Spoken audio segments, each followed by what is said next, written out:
Selamat datang di channel Lubang Horor.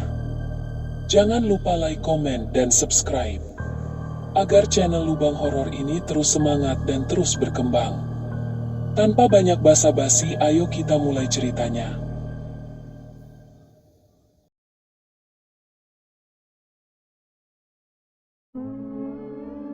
Kabut turun lebih awal di desa Karanganyar. Udara mengembun tipis di sela-sela pohon jati dan alang-alang yang merunduk ke jalan tanah.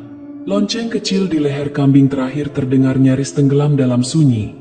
Hanya sesekali bersahut dengan desir dedaunan yang basah. Rumah-rumah panggung tampak redup di kejauhan. Sebagian mulai menyalakan lampu minyak. Sebagian lain masih dibiarkan remang oleh cahaya alam yang perlahan padam. Di ujung pematang sawah yang nyaris kering, Sari melangkah pelan sambil membawa tenggok berisi botol kaca. Beberapa masih penuh cairan kuning dan hijau yang tenang. Sebagian lain sudah kosong. Tangannya menggenggam erat tali pengikat tenggok, seolah takut sesuatu akan menariknya dari belakang. Tak ada orang di jalan, hanya sisa jejak roda gerobak dan bau tanah yang mulai berubah sejak musim panen terakhir gagal total. Langkahnya terhenti di depan pohon beringin besar yang tumbuh menyimpang dari batas kebun. Di bawahnya, mata air mengalir tenang, ditutupi sebagian lumut dan kelopak bunga kenanga yang mengapung. Di sana, ia meletakkan kembang dan sepotong gula merah di atas batu datar yang sebagian tertutup serasa. Ia tak bicara apa-apa, hanya berdiri sebentar, menunduk, lalu mencelupkan kendi kecil ke dalam air. Angin bergerak dari arah belakangnya, membuat rambutnya terangkat perlahan. Ia tidak menoleh, hanya memejam sebentar, lalu membuka mata seperti menunggu sesuatu berlalu. Tak ada suara, tapi permukaan air beriak pelan meski tak ada yang menyentuhnya. Waktu berjalan lambat saat ia kembali melangkah ke jalan setapak, melewati ladang kosong dan pagar bambu yang rapuh. Sesekali ia berhenti, seperti mencari arah suara yang tak jadi muncul. Di bibir desa, ia duduk sebentar di tangga rumah panggungnya, membenahi botol-botol jamu yang mulai mengembun dari dalam. Seekor cicak jatuh dari langit-langit, menghilang ke dalam celah papan. Ia tak bereaksi. Langit berubah warna keabu-abuan ketika lampu minyak dinyalakan. Di bawah cahaya temaram, Sari terlihat duduk diam di dekat jendela. Kepalanya sedikit menunduk. Tangan menyentuh selendang lusuh yang digantung di sisi lemari. Tak ada suara dari rumah itu selain detak jam dinding tua yang setiap menitnya terdengar sedikit lebih lambat. Beberapa tetangga melihat lampu di rumah Sari masih menyala menjelang tengah malam. Salah satu di antara mereka mengira sempat melihat bayangan tubuhnya berdiri diam di bawah pohon beringin. Tapi tak ada yang memastikan, dan tak ada yang berani menyeberangi batas kebun pada jam segelap itu. Esok paginya, kabut lebih tebal dari biasanya. Matahari tidak kunjung muncul. Hanya bayangan cahaya dingin di balik awan pekat. Seorang pencari rumput menemukan tubuh Sari membujur di tepi mata air. Botol-botol jamu kosong berserakan di sekitarnya. Wajahnya menatap langit dengan mata terbuka lebar. Kulit di sekitar bibirnya tampak menghitam, seperti mengering dalam semalam. Tangannya masih menggenggam gulungan selendang yang terjepit di dada. Tak ada luka, tak ada darah. Tapi ada sesuatu yang membuat semua orang diam cukup lama saat melihatnya. Ekspresi wajah yang tidak bisa dijelaskan. Seolah ia melihat sesuatu yang tak ingin dilihat siapapun. Saat peti matinya diangkat menuju balai desa, langit mulai gerimis. Tetua desa tidak menyentuh tubuhnya. Mereka hanya memberi isyarat agar jenazah segera dibawa tanpa suara. Di antara bisik-bisik yang terdengar pelan, satu kalimat terucap berulang. Dia melanggar pantangan leluhur. Langit belum sepenuhnya terang ketika warga mengelilingi balai desa. Peti mati dari kayu pinus diletakkan di atas tikar pandan. Selembar kain mori menutupi wajah Sari. Dengan segenggam garam ditaburkan di setiap sudut. Tak ada yang berbicara. Suara ayam pun enggan bersahutan pagi itu. Mbah Darmo berdiri agak jauh. Punggungnya membungkuk. Matanya tak berpaling dari alas kaki yang basah oleh embun. Ia tidak ikut membacakan doa, hanya memperhatikan tanah di sekeliling balai desa. Tanah yang biasanya padat kini tampak lunak meski tak turun hujan semalam. Beberapa langkah dari tempat jenazah disemayamkan, ia menunduk dan melihat lekuk jejak yang tidak seharusnya ada di sana. Kecil, tak simetris, berujung jari-jari lebar seperti kaki anak-anak, tapi terbenam dalam seperti diinjak dari ketinggian tertentu. Jejak itu tidak datang dari arah rumah Sari, dan tak ada yang tahu siapa yang melintasi kebun larangan malam sebelumnya. Ia mengikuti jejak itu perlahan, melintasi semak yang menjalar di antara sela pohon singkong, menuju batas hutan yang mulai tumbuh rapat kembali setelah lama ditebang. Tak satu pun dari warga yang berani menoleh ke sana. Hutan itu punya batas tak tertulis, bukan sekadar garis di peta, tapi semacam kesepakatan sunyi yang diwariskan lewat pantangan. Bahkan anak-anak yang bermain layangan tahu untuk tidak mengejar benang putus sampai ke sempadan pohon yang pertama kali berlumut. Sementara itu, rumah panggung peninggalan keluarga Sari tetap terkunci dari luar, tapi beberapa warga yang mendekat mencium bau tak biasa dari balik celah dinding. Bukan bau mayat, bukan juga jamu basi. Lebih mirip fermentasi yang gagal, busuk tapi hangat, seperti daging yang pernah direndam dalam rempah tapi dibiarkan terlalu lama. Salah satu botol jamu pecah di ambang jendela. Pecahannya berserakan ke dalam, seolah dilempar dari luar. Cairannya menggenang tipis, menghitam seperti arang cair, menempel di sela lantai kayu dengan busa kehijauan yang tumbuh dari ujung ke ujung. Warga tak ada yang masuk. Mereka hanya berdiri, menatap jendela yang sudah lama tertutup daun kayu.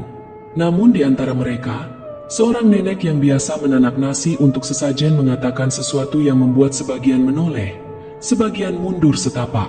Ia mengaku melihat sesosok tinggi ramping mengintip dari balik jendela Sari malam sebelum kematiannya. Wajahnya tidak jelas, tapi kulitnya dilapisi sesuatu yang tampak seperti helai-helai daun. Tidak bergerak, tidak berkedip, hanya berdiri terlalu dekat dengan kaca jendela.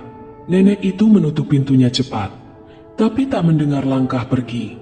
Saat sore merayap turun, angin dari arah hutan membawa debu halus berwarna abu-abu. Warga yang masih berkumpul di sekitar rumah Sari perlahan membubarkan diri. Mbah Darmo tetap berdiri di batas tanah lunak, menatap ujung jejak yang menghilang di antara akar pohon. Tanah di sana tidak biasa. Ia tahu betul tekstur tanah desa itu, tapi di bagian itu, lapisannya terasa lebih dalam, seperti sesuatu pernah dikuburkan, lalu menggembung dari dalam. Saat lampu minyak mulai menyala satu persatu, seekor anjing tua menggonggong ke arah rumah Sari. Tak ada suara balasan dari dalam, hanya bayangan langit senja yang membentuk siluet daun beringin di lantai rumah kosong itu. Dari balik celah lantai rumah panggung yang gelap, suara gesekan kayu terdengar perlahan. Ki Ronso duduk membungkuk di ruang dalam, hanya ditemani cahaya lampu minyak yang melemparkan bayangan besar ke dinding papan. Tubuhnya nyaris tak bergerak, tangan gemetar menyusuri permukaan lantai, mencari sesuatu yang pernah ia tutup rapat bertahun-tahun lalu. Lantai itu sudah mulai melengkung di beberapa bagian, tapi satu titik di sudut ruangan terasa sedikit lebih hangat, seolah menyimpan sesuatu yang tak ingin disentuh. Ia menyingkirkan satu papan, mengangkatnya pelan. Sebuah peti kayu kecil terselip di antara gundukan tanah dan serpihan jerami kering. Warnanya sudah keabu-abuan, dan bagian tepinya dililit tali serat yang masih utuh meski dimakan waktu. Ki Ronso membuka peti itu tanpa suara. Di dalamnya, tergeletak sebuah kitab tipis bersampul kain kusam, beraksara Jawa kuno yang sebagian sudah pudar. Tidak ada penjelasan di wajahnya. Hanya sorot mata yang menyempit seiring lembaran demi lembaran dibuka. Setiap halaman mencantumkan garis nama, urutan silsilah, dan simbol-simbol kecil yang dicetak dengan tinta merah kecoklatan. Di beberapa nama, goresan menyerupai bekas darah membentuk tanda silang, terutama pada nama-nama perempuan. Di halaman tengah, sebaris tulisan muncul tanpa penjelasan. Ia membaca ulang kalimat itu beberapa kali, lalu menutup kitab dengan satu hentakan. Di luar rumah, suara dedaunan bergerak tidak seperti biasanya. Angin datang dari arah yang berlawanan dengan kebiasaan malam. Ia memanggil nama Sari sekali, bukan untuk didengar, tapi lebih seperti memanggil sesuatu yang tertinggal. Kitab itu dilempar ke tungku kecil di dapur. Ki Ronso menyiramnya dengan minyak kelapa dan menyalakan api. Tapi nyala tak muncul. Api hanya menjilat perlahan, seperti merambat di atas air, lalu padam sendiri meski udara di dapur panas menyengat.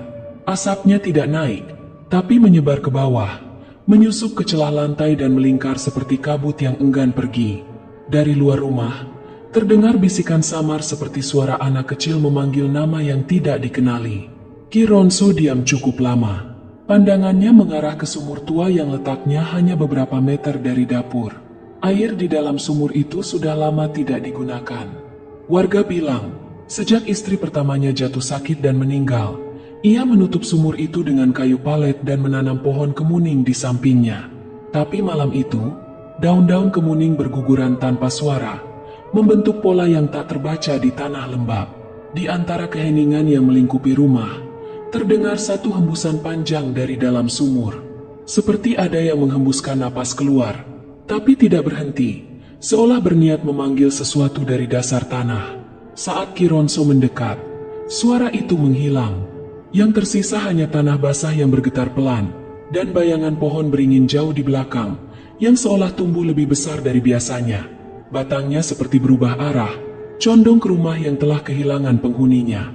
Cahaya redup dari lampu minyak tak menjangkau batas tanah yang kini ditumbuhi semak belukar tebal. Udara di sekitar hutan terasa berat, seolah mengandung partikel yang tak kasat mata namun menempel di kulit dan menahan napas lebih lama dari yang seharusnya. 4 pemuda berdiri di ambang batas itu. Mereka membawa golok tumpul dan seikat tali, dengan maksud mencari kayu untuk memperbaiki pagar balai desa. Tapi tidak ada yang menyebutkan dengan jelas kenapa mereka memilih kayu dari dalam hutan larangan. Padahal di sisi timur desa masih banyak pohon kering yang bisa ditebang tanpa menimbulkan bisik-bisik. Langkah mereka tidak berirama. Suara ranting patah terdengar terlalu nyaring. Tanah di bawah kaki berubah cepat. Dari kerikil menjadi lumpur, dari rumput menjadi ilalang yang tinggi tanpa arah. Tak satu pun dari mereka berbicara, tapi setiap beberapa meter, kepala mereka akan menoleh ke belakang, memastikan bahwa cahaya desa masih terlihat. Lama-lama, cahaya itu menghilang, digantikan oleh bayang-bayang rapat yang tidak bergerak.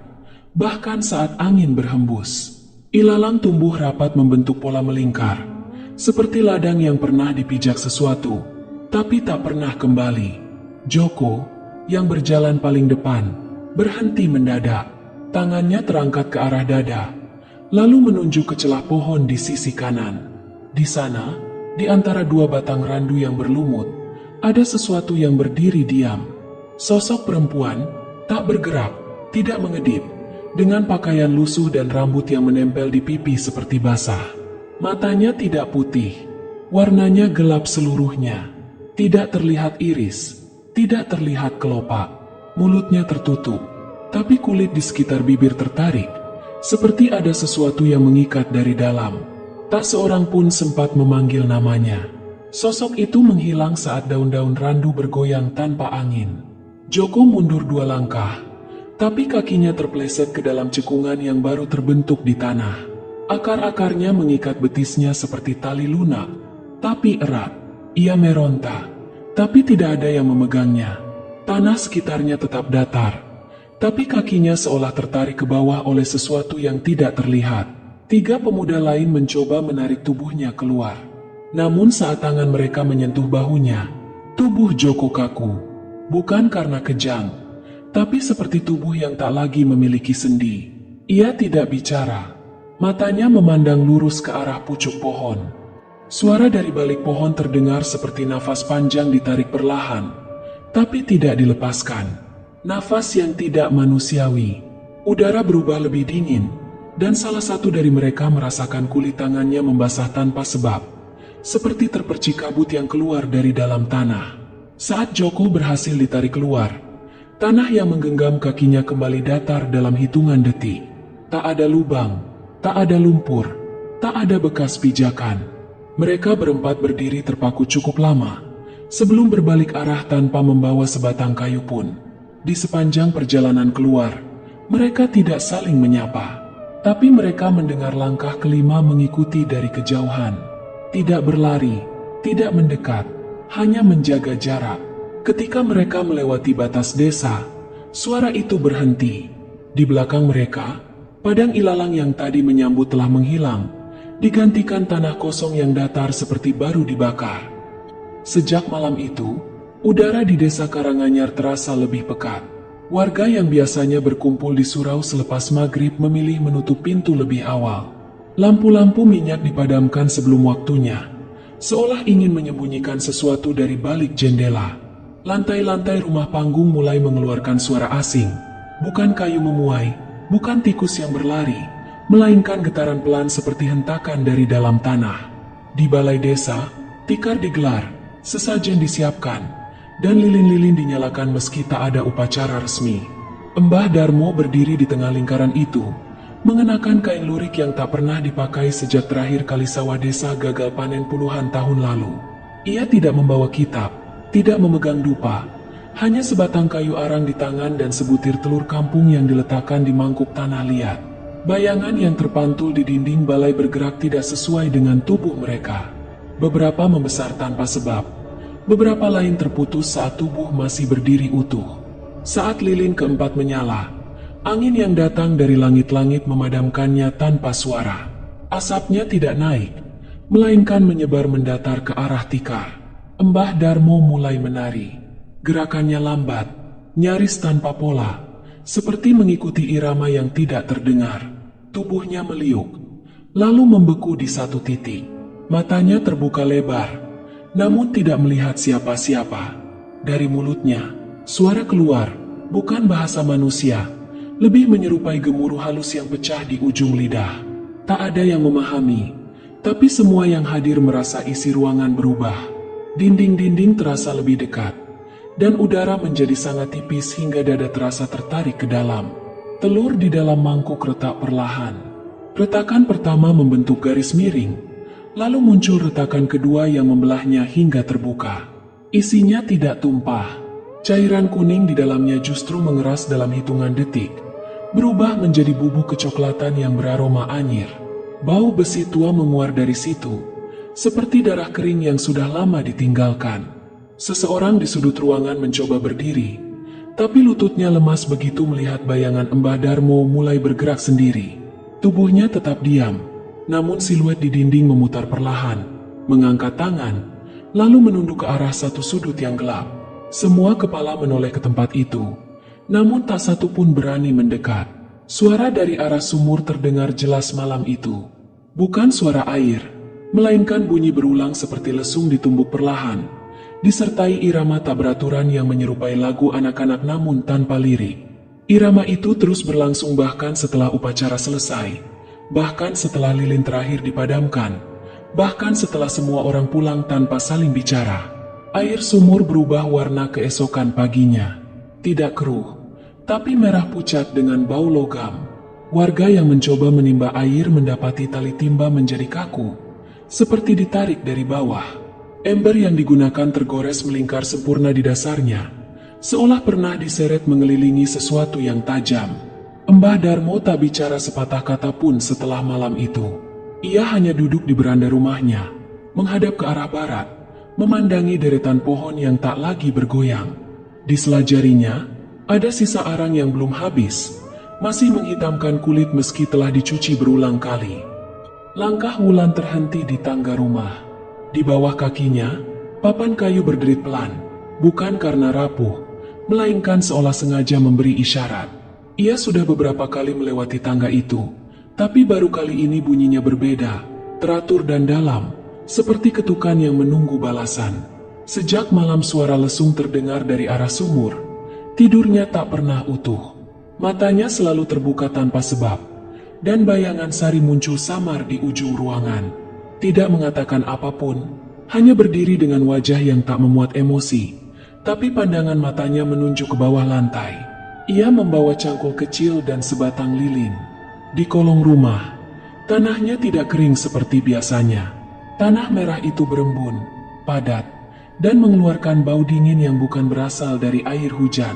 Ia mulai menggali tepat di bawah titik derit. Hanya satu cangkul pertama yang mudah, sisanya seperti menghantam sesuatu yang keras namun berongga. Setelah menggali sedalam betis, ujung logamnya menghantam kain kasar. Wulan menyekat tanah dengan tangan kosong. Di balik gumpalan tanah itu, ada balutan kain lurik tua yang terikat simpul, dan saat dibuka, tulang-tulang kecil tergelincir keluar, masih utuh, tersusun seperti tubuh yang tak sempat dikubur dengan hormat. Di sela tulang rusuk, terselip serpihan logam seperti paku berkarat. Di bagian kepala tulang, gigi susunya masih melekat. Wulan tak menangis, tak menjerit. Tubuhnya hanya kaku, dan pandangannya terpaku pada ujung ruangan di mana papan lantai sedikit melengkung naik. Seolah ada sesuatu di baliknya yang ingin keluar. Ki Ronso berdiri diam di pintu rumah. Napasnya terdengar pelan, tapi tak beraturan.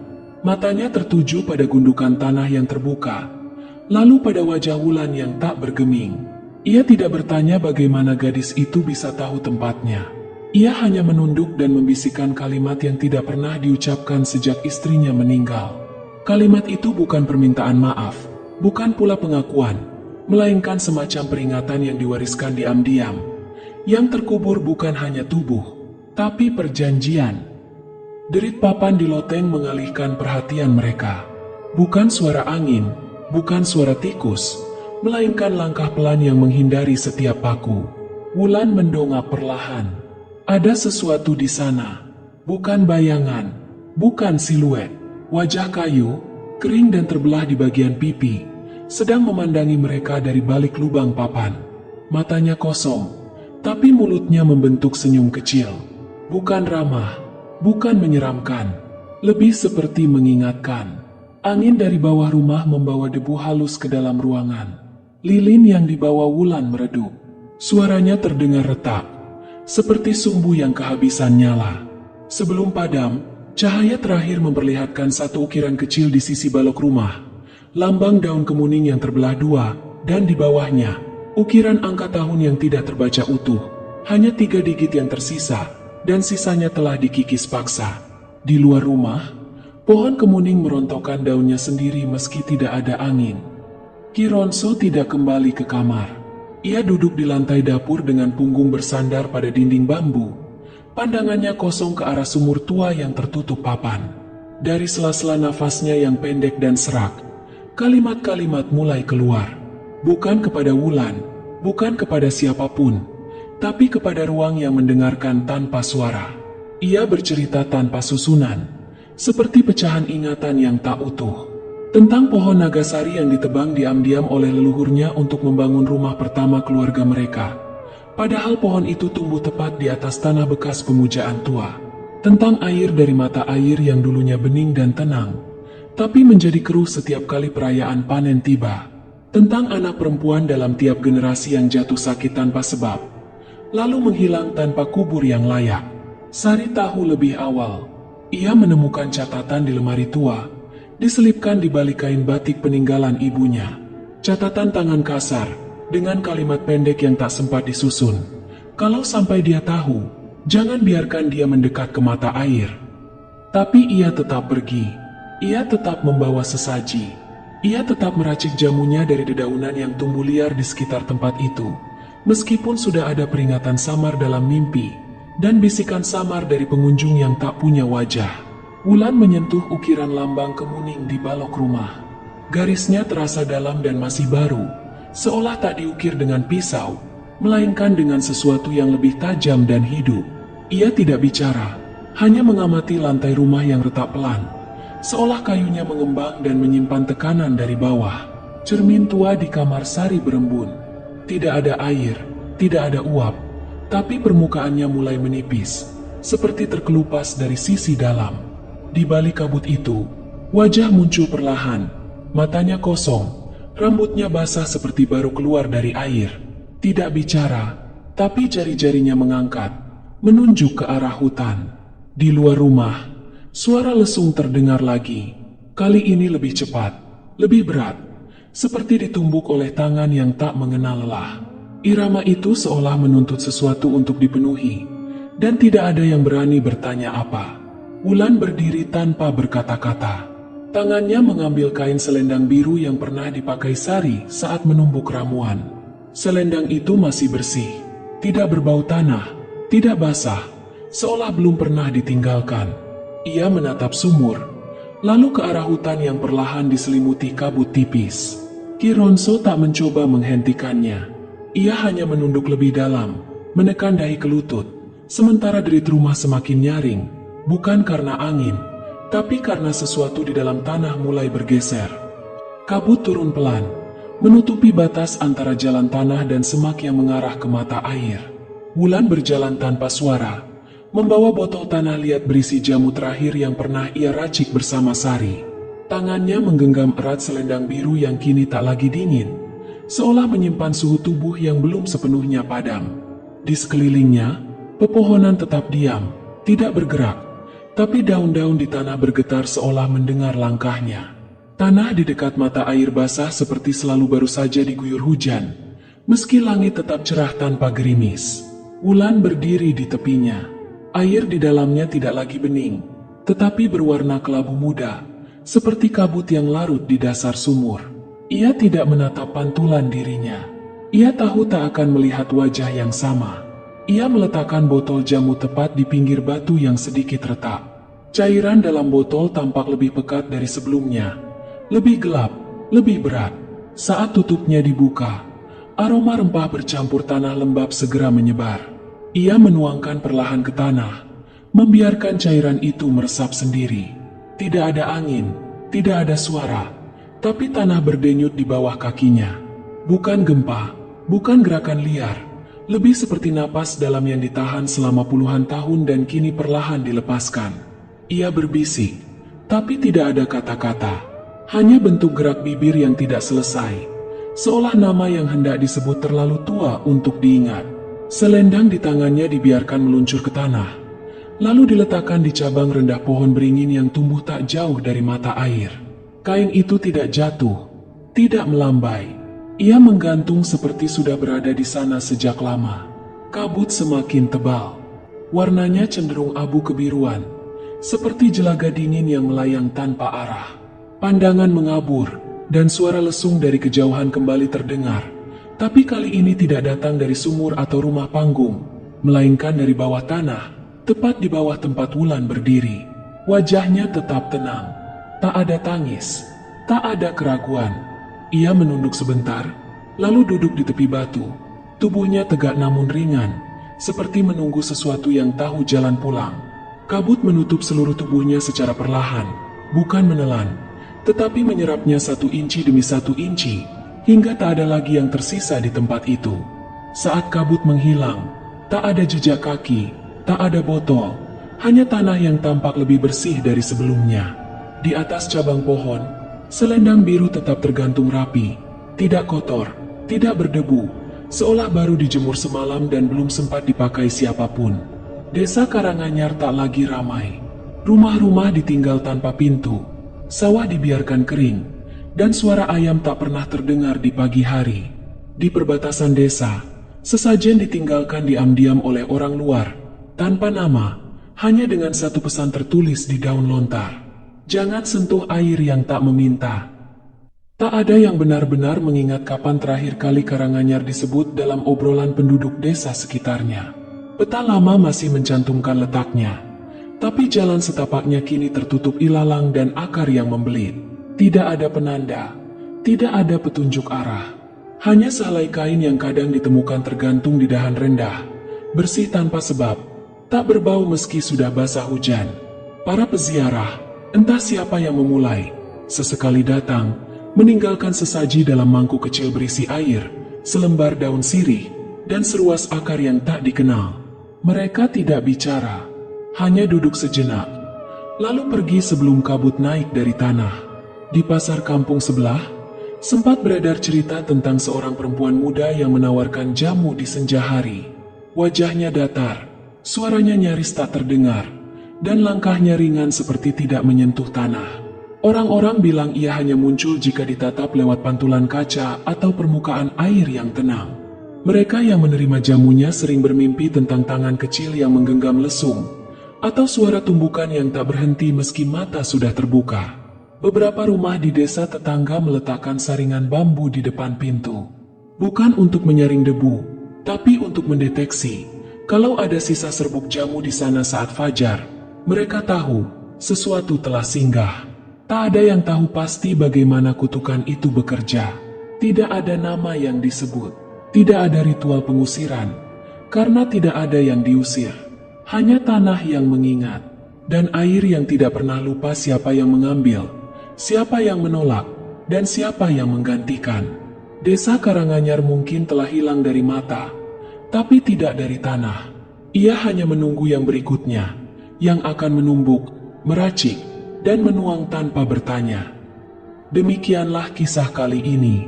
Terima kasih kepada Anda yang telah meluangkan waktu dan perhatian untuk menyimak cerita ini hingga tuntas. Kehadiran Anda sebagai pendengar adalah bagian penting dari setiap kisah yang disampaikan, karena makna sejatinya baru hidup ketika direnungkan bersama. Dari cerita Sari, kita diingatkan bahwa tidak semua yang diwariskan kepada kita dapat dilihat atau disentuh. Ada warisan yang tak kasat mata, berupa tanggung jawab, kesalahan masa lalu, dan ikatan dengan alam yang tak bisa diputuskan sepihak. Hati-hatilah dengan apa yang kita abaikan, terutama hal-hal yang telah dijaga oleh leluhur dengan diam. Karena seringkali, yang terlihat sepele justru menyimpan konsekuensi yang tak pernah kita duga. Tradisi bukan sekadar kebiasaan, tapi kadang adalah bentuk perjanjian yang ditulis dalam bahasa yang hanya bisa dibaca oleh waktu.